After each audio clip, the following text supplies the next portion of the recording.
Inès Axel, je suis très heureuse d'être avec vous aujourd'hui grâce à Mythique. Vous allez me raconter l'histoire de votre rencontre, celle des premiers jours de votre histoire d'amour. Cette histoire, c'est celle d'une maman solo à la recherche d'une relation sérieuse et d'un homme qui va remarquer une chose insolite sur une bio de profil.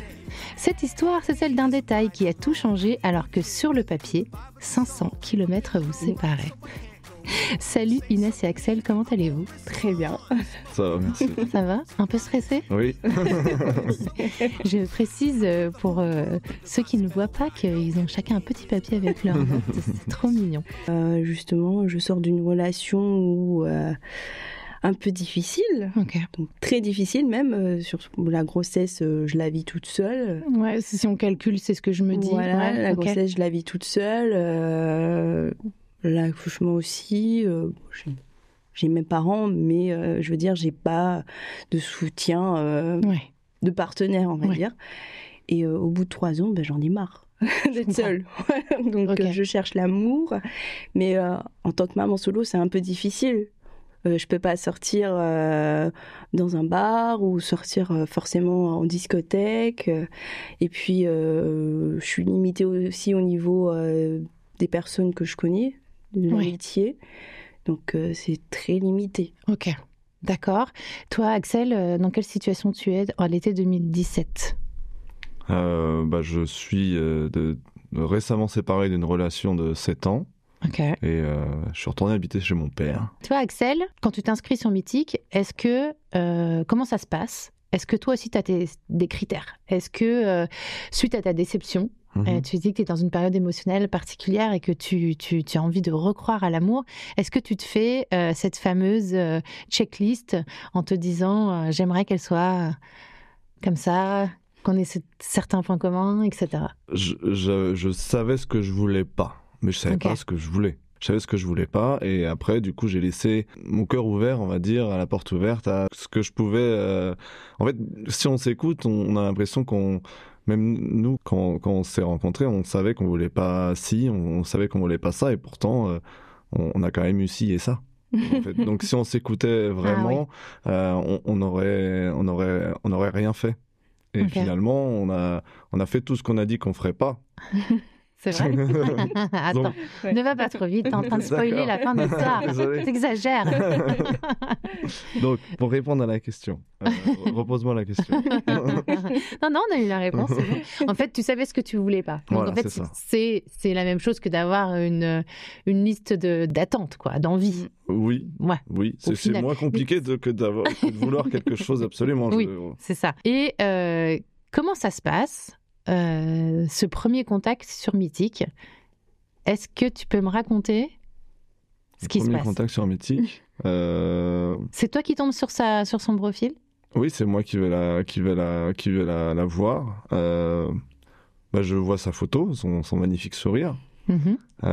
Donc je me dis, je regarde les photos, les 2-3 photos qu'il y avait, ou peut-être une, je sais plus.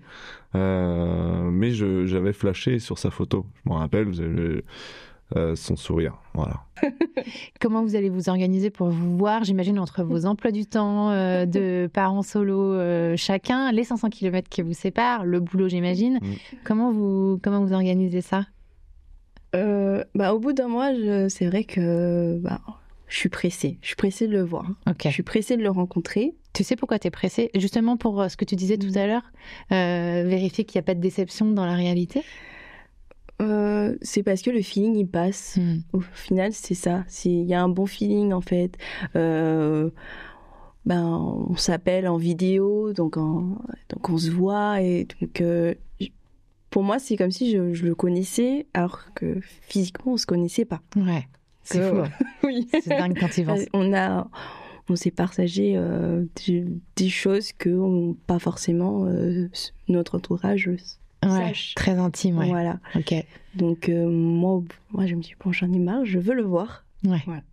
Tu voulais vraiment le voir. Tu étais dans le même état d'esprit, tu avais vraiment envie de la rencontrer en vrai. Oui, en fait, le truc, c'est qu'après l'impatience, c'était se dire, soit ça passe, soit ça casse.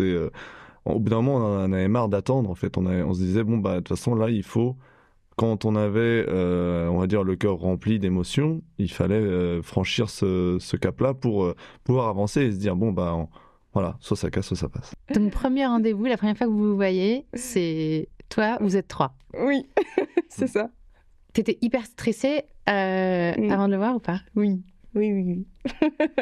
Alors déjà, je suis stressée du trajet avec les 2 petits, parce que 6 ans et 3 ans. Donc, première fois que je prends le train toute seule avec eux. Okay. Donc, très stressant. Ouais. Le plus stressant étant le regard des autres qui n'ont pas d'enfants dans le wagon. On est d'accord? Voilà, c'est ça. Pleure pas. Ne pleure pas. Tiens, mange. Voilà. Joue. Et stressé aussi de le voir, puisque je sais qu'il vient me chercher à la gare. Donc, ça se passe à la gare. Voilà. Stressé. Toi, tu l'attends sur le quai? Alors moi, j'espérais que ce soit pas un Jean-Philippe de 150 kilos finalement, hein, même si on s'était envoyé des messages et tout. Des fois, il y avait quand même toujours un petit doute de se dire tant qu'on ne l'a pas vu en vrai, on ne sait pas. Okay. Tout ça, c'est quand même resté virtuel. Hein, donc voilà, j'avais ce sentiment-là. Bon, ça va, c'est pas voilà ça. Tu la vois descendre du train? Oui, avec la poussette. Je l'ai vu sur le quai de la gare avec la poussette. Voilà, le débarquement. Vous vous revoyez le soir? Comment vous faites pour vous retrouver?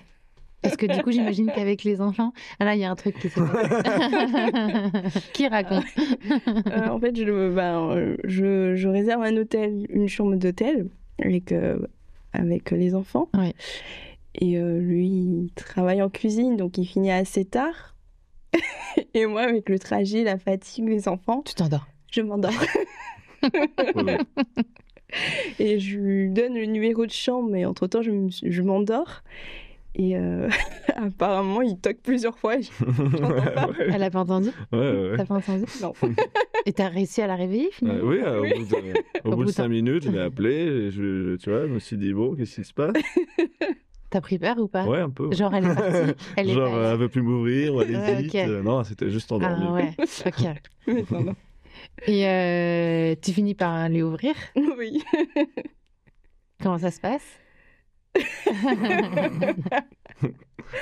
Ça se passe bien. Moi, j'ai l'impression que là, on est passé dans le côté non révélable de l'histoire. On est vite rentré dans l'intimité. Oui, voilà, c'est ça. Madame m'a accueilli en nuisette. Ah, voilà, ok. Si vous voulez les détails. On est 8 ans plus tard, 7-8 ans plus tard. 8 ans, ouais, Oui. 8 ans plus tard. Vous habitez toujours ensemble dans le sud? Oui. Avec chose qu'on s'était dit de ne pas faire. Je sais. Ah, voilà. Oui, on s'était dit... On s'était dit pas d'autres enfants, c'est n'importe quoi. C'est bon, on a donné. Moi, j'en ai une, toi, t'en as 2. Et finalement, on en a fait un ensemble. Qui est né d'une façon particulière, hein, parce que madame elle a accouché devant la maison. Mais non. Si. C'est pas vrai. Et c'est moi qui l'ai rattrapé au vol, le bébé. Mais non. Attends, racontez-moi ça. On n'est pas sur un podcast maternité, mais racontez-moi cette histoire. Moi mon père il habite à 2 minutes de chez moi, donc j'étais chez mon père, on buvait une bouteille de vin tranquillement, et puis je pars de la maison, ma copine m'appelle 5 minutes après pour me dire j'ai des contractions. Je lui dis bon, tous les combien? Puis après on calcule là avec mon père, si c'est bon, si toutes les 15 minutes machin, on arrive, je sais pas quoi. Donc le temps qu'on arrive, je monte les 3 étages et puis je la vois sur le canapé debout, mais sur le canapé, et là dès que je ouvre la porte, elle perd les os. Splash. Ouais. Donc je dis c'est bon, c'est parti, le temps de descendre les 3 étages. Après elle me dit non, je peux plus avancer. Je lui dis mais pourquoi? Elle me dit il y a la tête. Je lui dis mais non, c'est pas possible, attends, je vais te porter. Non, tu peux pas. Donc après mon père il me donne après je regarde mon père, le temps que je regarde mon père, et le bébé il est sorti quoi. Elle avait un short et oui, enfin il tape le cul par terre et je le rattrape au moment où il tape son cul par terre, le bébé. Oui. Et, incroyable. Vous avez même pas eu le temps d'appeler les pompiers du coup? On a appelé, mais Après. Et du coup, mon père, il me donne son écharpe, je le mets autour de l'écharpe, on fait un nœud sur le cordon ombilical, là, pour pas... Ouais. Après, en plus, on était en pleine Pourquoi un période... nœud ? Je sais pas moi. Pour pas qu'il perde son sang, Ok. sinon il continue de perdre tout son sang. Ok. Après, on était en pleine période Ouais. Covid, donc moi j'étais content que ça se passe comme ça parce qu'il n'y avait pas besoin de porter de masque enfin ça s'est fait. Ah oui, parce que sinon, t'aurais pas pu aller à la Voilà, mater. exactement. Donc Et finalement toi, après. t'étais contente ou pas ? Sur le coup, moi, choquée. Ah, tu m'étonnes. Choquée. Donc Incroyable. je prends le bébé, je le monte en haut, je me mets dans le canapé, j'attends les pompiers.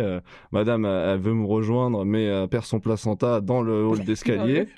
J'avais jamais vu ça. Hein. C'est un gros truc comme ça, ouais, plein de sang. C'est clair. Le pire, c'est que c'est lui qui a nettoyé. Ouais, et les pompiers m'ont dit il faut nettoyer, monsieur. Hein. D'accord. J'ai nettoyé son placenta avec une pelle. Et je sais pas quoi. Qu'est-ce que vous auriez envie de dire à ces personnes qui cherchent l'amour ou qui ont envie de faire une rencontre, qui ont leur liste de critères, leur liste d'attentes, qui sont très attachés à cette liste de critères. Et je trouve, moi, personnellement, que c'est important d'avoir des attentes et de savoir définir ce dont on a envie et définir ses besoins. Mais qu'est-ce que vous leur diriez pour qu'elles arrivent à se laisser surprendre par le petit inattendu qui parfois pointe le bout de son nez pour créer de belles histoires? Je dirais c'est bien d'avoir des critères, mais ne pas trop être sectaire dessus. Il faut quand même avoir une ouverture d'esprit derrière. C'est pas parce que cette personne, je sais pas, tu veux une personne très ponctuelle. Par exemple, moi je suis ponctuelle, Axel ne l'est pas. Ok. Ça s'appelle un gros compromis, ça quand même. C'est un très très gros compromis, Axel. J'espère que tu en es conscient. Axel n'est pas ponctuel. Je voulais dire un mot à Inès ou à ceux qui nous écoutent en tout cas. Il y a 8 ans, nous ne voyait pas avoir un autre enfant et on ne se voyait pas non plus déménager. Ni moi en Alsace, ni toi à Orange, pourtant on l'a fait tous les deux. On a fait tout ça et on regrette absolument pas. Si on s'était écouté, on n'aurait rien fait.